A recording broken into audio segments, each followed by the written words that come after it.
En Côte d'Ivoire, l'ambassadeur de l'Union européenne a remis ce mardi du matériel militaire aux forces armées du pays. Une aide bienvenue alors que les menaces terroristes dans le nord du territoire préoccupent les autorités. Les précisions de notre correspondante à Abidjan, Julia Guggenheim.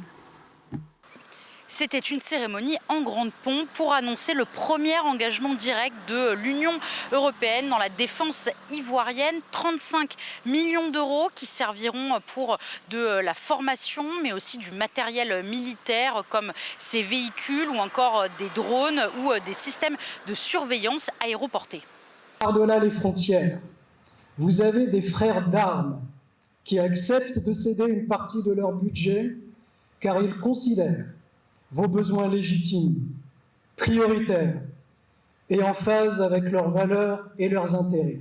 L'Union européenne accompagne pleinement l'ambition de la Côte d'Ivoire de jouer un rôle moteur dans la stabilisation de la région.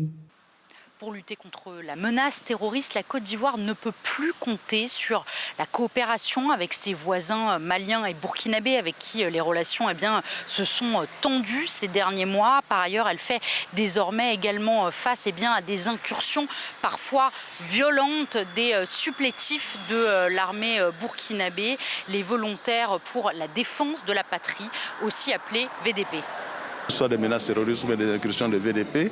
À partir du moment où donc, le territoire ivoirien est franchi, nous avons la responsabilité de faire en sorte de rétablir l'ordre en quelque sorte.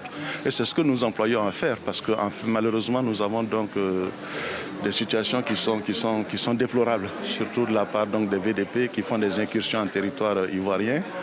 Des défis d'envergure pour le ministre de la Défense, également fraîchement nommé vice-premier ministre.